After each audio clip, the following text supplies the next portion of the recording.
Hello, my name is Breon Mills and welcome to my channel. As we increase our overall knowledge and understanding of the stock market, we are also increasing our capacity to succeed and create the future that we desire. Now, you don't have to be a guru or a genius. You only have to make a few good decisions. Today, we're going to discuss the sectors of the stock market. The stock market is broken down into 11 sectors. Each sector represents one part of the overall market. Let's take a look at each sector to gain a better perspective of how the market operates. Now, how does that sound?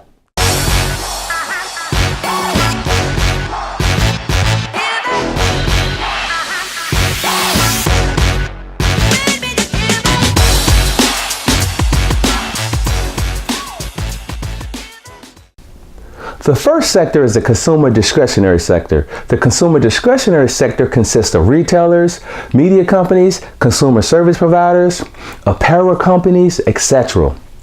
Places you go for enjoyment, to spend your money. Places like Nike, Amazon, TJ Maxx, Macy's, Foot Locker, Domino's Pizza, Sam's Clubs, Pizza Hut. The companies that do well when the economy is doing well and people love to spend their money. A great time to invest in consumer discretionary stocks are right around back to school and Christmas holidays when most people are doing their most spending. The second sector is the consumer staple sector. The consumer staple sector consists of food and beverage companies, as well as companies that create products consumers are unwilling to cut from their budget. This sector is primarily food, tobacco, beverages, personal and household items, and drug retail. Think about Coke, Pepsi, Walmart, Walgreens, Anheuser-Busch, Kroger, Tyson's Food, Hershey, Procter & Gamble. These companies are great defensive plays when the market goes down. Money isn't always taken out of the market, it's just shifted to a few other places. All right?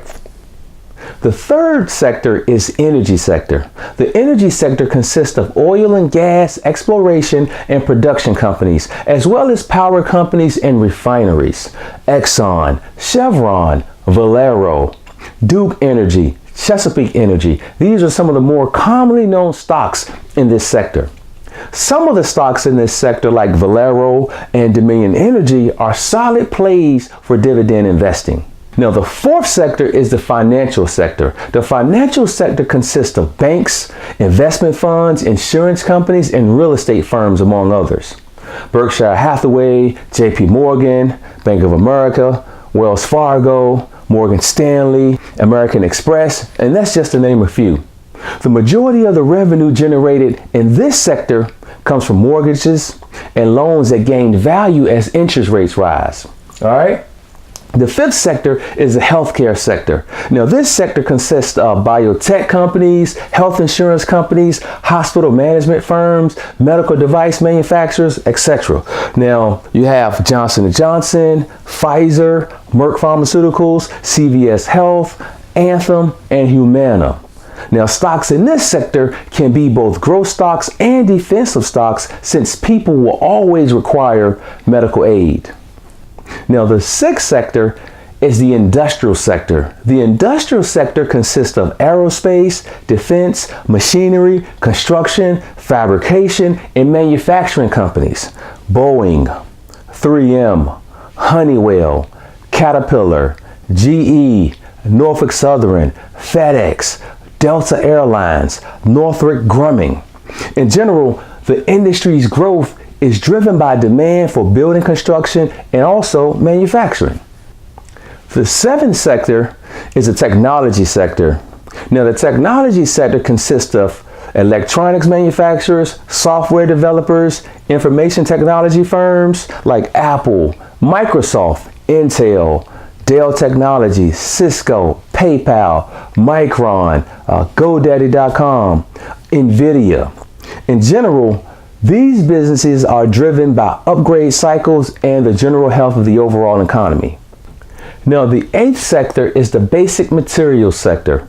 The basic materials sector consists of mining, refining, chemical and forestry, and other related components that are focused on discovering and developing raw materials.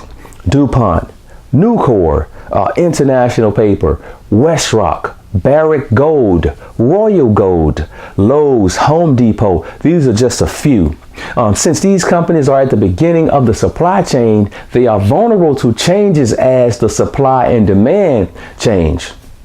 The ninth sector is the real estate sector. The real estate sector consists of companies invested in residential, industrial, and retail real estate. Public Storage, Boston Properties, Simon Properties, Mid-Atlantic apartment communities. The main source of revenue for these companies come from rent income, real estate, and capital appreciation. Now, this sector can be a safe dividend collecting sector because most of the real estate companies must share their profits with investors. The 10th sector is the telecommunications sector. Now, the telecom sector consists of wireless providers, cable companies, internet service providers, and satellite companies, among others. Facebook, Google, AT&T, Verizon, Comcast, T-Mobile, CBS, Fox, DirecTV. In general, these companies generate consistent revenue from consumers because, again, communication is vital. Last but not least, the 11th sector is the utility sector. The utility sector consists of electric, gas, and water companies as well as integrated providers. Dominion Energy, Duke Energy, NextEra Energy, American Waterworks. In general, this sector generates consistent income. You know why? Because everyone in the U.S. needs power and we need water. And there you have it, the 11 sectors of the stock market. As you continue to gain more knowledge and exposure to the market, you can identify different sectors that are good for you and good for your future. All right? Now, you could have been anywhere in the world, but you're here with me, and I appreciate that. Like, subscribe, share this channel, and come on back for more wealth building information. Peace.